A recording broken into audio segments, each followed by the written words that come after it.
여러 언론 보도에 따르면 청와대가 차기 법무부 장관으로 조국 수석을 염두에 두고 인사 검증에 착수한 것으로 전해졌다고 합니다.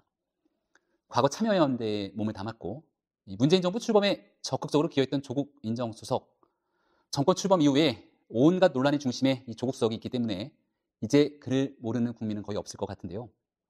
조국 민정수석이 있기 전에 이 민정수석은 박근혜 정부 시절에 우병우 전 수석이었습니다. 국정농단의 총책임자로 불릴 정도로 이 전 정부 문제를 사정기관을 동원해서 검찰 무력화시킨 것 아니냐, 이런 여러 비판의 중심에 있어 왔는데요. 그러다 보니 정권이 바뀌고 조국 수석이 맡는 청와대는 물고기가 살 수 없을 정도로 티끌 하나 없이 깨끗할 거라 많은 국민들이 그런 생각을 했던 것 같습니다.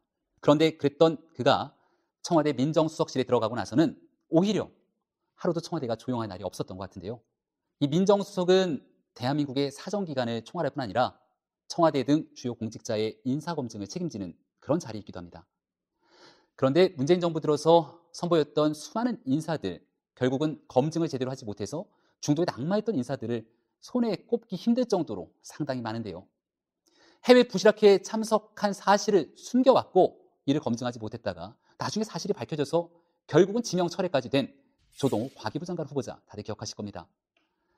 대한민국 부동산 투기 문제 잡으라고 했더니 갭 투자 논란에 휩싸여 있던 최종호 국토부 장관 후보자, 외유성 출장 문제 때문에 임명이 되고 나서도 자진 사퇴했던 김기식 금융감독원장, 음주운전 하지 말라고 그렇게 목 놓아서 얘기했던 정부 아니겠습니까?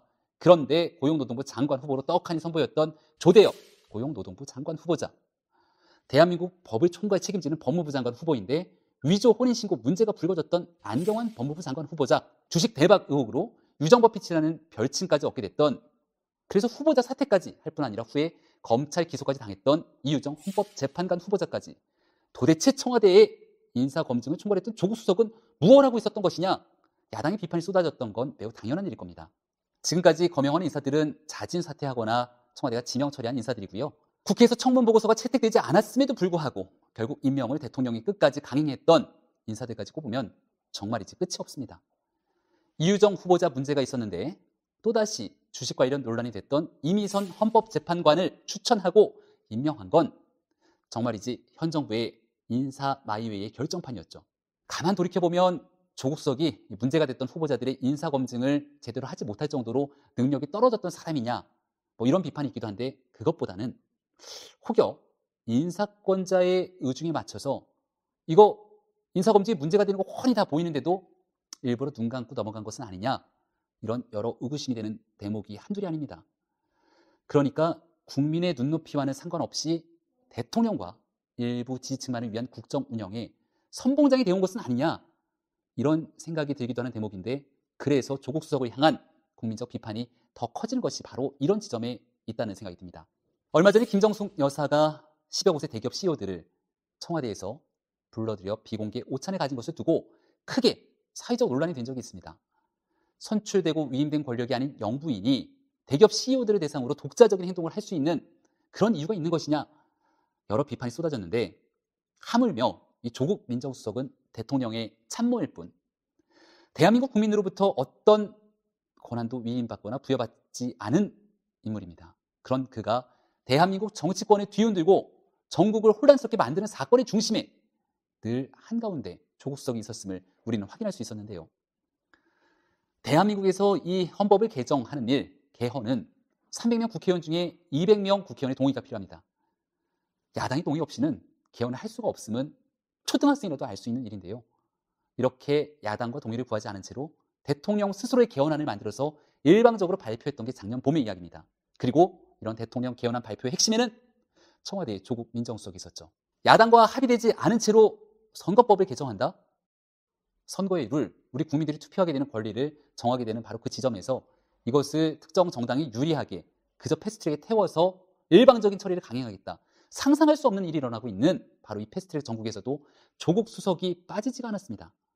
국회가 난장판이 되고 있는데 SNS에 야당 의원들이 조롱하고 자극하는 듯한 기사를 링크했던 장본인, 바로 청와대에 몸을 담고 있었던 조국 민정수석이었죠. 이런 조국 수석을 두고 청와대 관계자는 언론과 인터뷰에서 조국은 촛불 정권의 상징이라고 오버스런 얘기를 하기도 합니다. 얼마 전 칸에서 황금종려상을 받았던 영화 기생충, 아마 많이들 보시지 않았을까 싶은데요.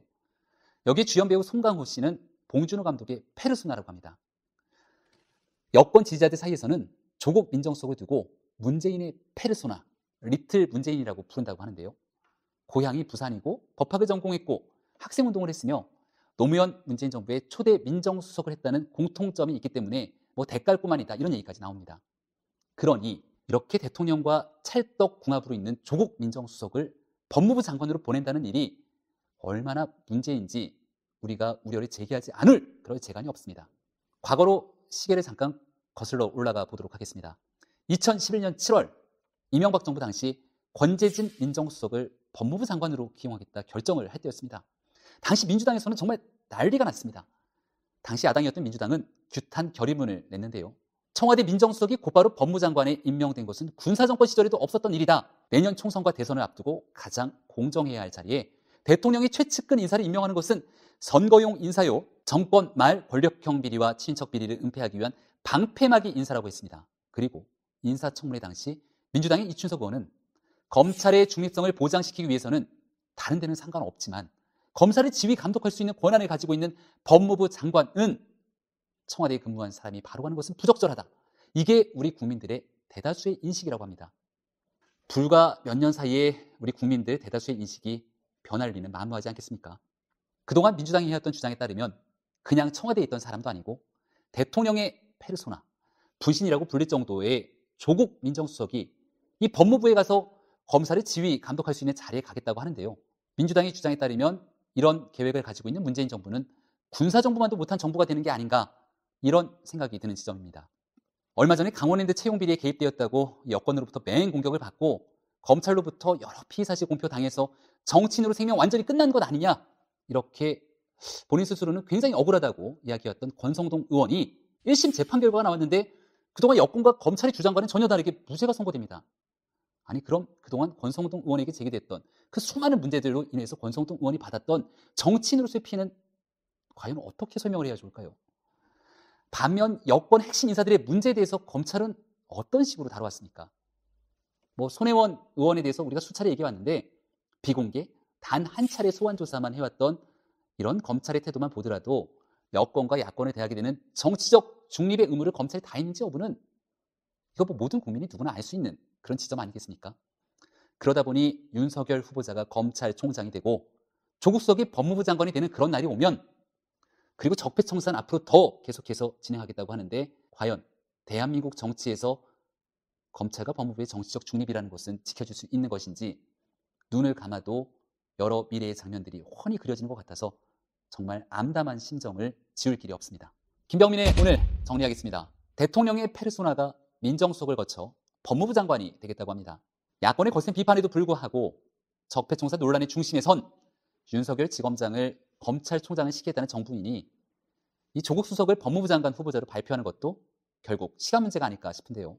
그리고 그렇게 조국 수석이 법무부 장관이 되고 나면 오직 자신들만의 주장이 선이고 개혁인 듯 얘기하면서 패스트트랙에 태운 검찰 개혁안을 통과시키는데 전력을 다하지 않을까 생각됩니다.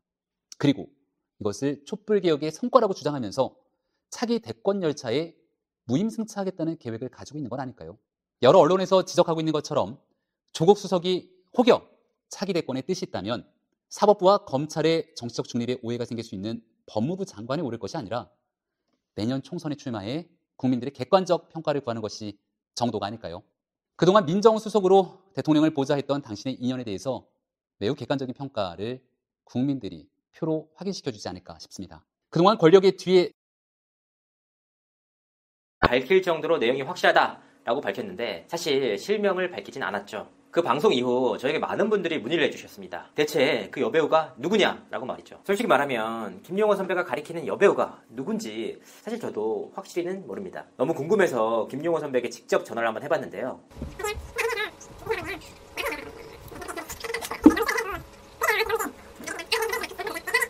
통화를 해본 바로는 이슈가 너무 커지고 민감한 내용들이 많아서 직접적으로 언급하기는 어렵다라는 답변을 받았습니다. 하지만 청문회장에서 나올 이슈가 있다라고 언급을 해주셨는데요. 여러 가지 의견들이 있지만 이번 일로 분명해진 한 가지 사실은 있습니다. 뜻하지 않게 휘말린 여배우들이 있다는 것인데요. 그래서 오늘은 그 여배우들의 오해를 풀만한 팩트체크를 한번 준비해봤습니다. 먼저 김용호 선배가 방송에서 언급한 힌트들을 살펴보도록 하겠습니다. 중년의 톱스타 여배우다. 엄청난 미녀다. 결혼은 했지만 외부에 알리지 않고 이혼을 한 상태다. 조국 장관 후보자의 동생 조건 씨와 그녀의 남편이 절친이다. 한동안 굉장한 슬럼프를 겪었다. 그러다 갑자기 작품을 많이 찍어 성공을 했고 CF도 찍게 도와줬다. 가장 확실한 증거는 조국 씨가 그녀를 직접 만났다. 이렇게 5가지로 추려볼 수 있을 것 같은데요. 이 같은 사실 때문에 거론되는 여배우는 2명입니다. 중년의 톱스타 여배우 외에 빼어난 미모를 갖춘 이들이 그렇게 많지는 않기 때문인데요. 거기에 결혼까지 했다고 밝혔으니 몇몇 여배우로 압축되는 것은 어찌 보면 당연한 일입니다. 지금 가장 유력하게 거론되는 여배우는 총 2명인데요. 하지만 저는 지금 거론되는 여배우들일 가능성이 그렇게 높지 않다고 생각합니다. 여기에는 2가지 이유가 있는데요. 실명을 직접 언급할 수 없으니 저도 답답합니다. 하지만 명예훼손성 소지가 있고 민감한 문제이다 보니 최대한 애둘러서 말씀드리도록 하겠습니다. 먼저 첫 번째 이유는 지금 거론되는 2명의 여배우들 모두 이번 정권 들어서 활동이 많지 않은 편이었습니다. 오히려 전 정권 때 전성기를 누린 여배우들인데요. 먼저 여배우 A씨는 이번 정권이 들어선 이후 드라마나 영화에서 주연을 맡은 경우가 한 2작품밖에 되지 않습니다. 여배우 B씨의 경우에는 이번 정권 들어 맡은 작품이 딱 한 건밖에 없을 정도입니다. 그러니까 조국 후보자가 2017년 5월 민정수석으로 임명된 이후 이 2 여배우들의 작품은 거의 손에 꼽을 정도로 적은 상황입니다. 2번째 이유는 바로 3번째 힌트인 조국 후보자의 동생인 조건 씨와 그 여배우의 남편이 절친이다 라는 힌트에서 찾을 수 있는데요. 먼저 여배우 A씨와 B씨 모두 조국 후보자의 동생인 조건 씨와 동갑내기인 분은 없습니다. 조국 씨의 나이는 올해로 55세이고 조건 씨의 나이는 52세로 알려져 있습니다. 여배우 A씨의 남편은 비록 엄청난 재력을 갖춘 재력가이긴 하지만 조건 씨보다 4살에서 5살이나 많은 연배라 절친이라 부르긴 어려울 것 같습니다. B씨의 남편의 경우 조건 씨보다 더 나이가 어린 케이스인데요. B씨 남편의 경우에는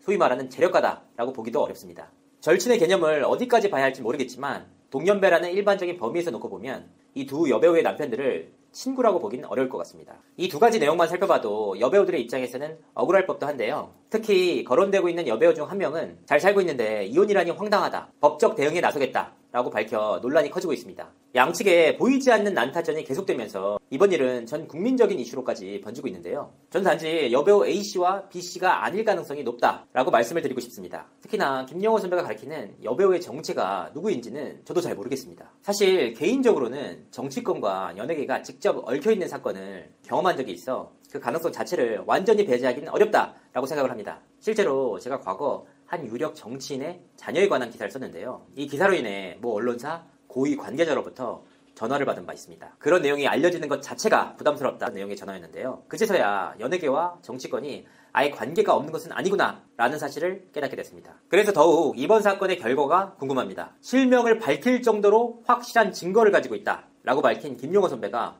과연 어떤 증거를 내놓을지, 그리고 그 증거가 실제 사건과는 어떤 연관관계를 가질지 말이죠. 일단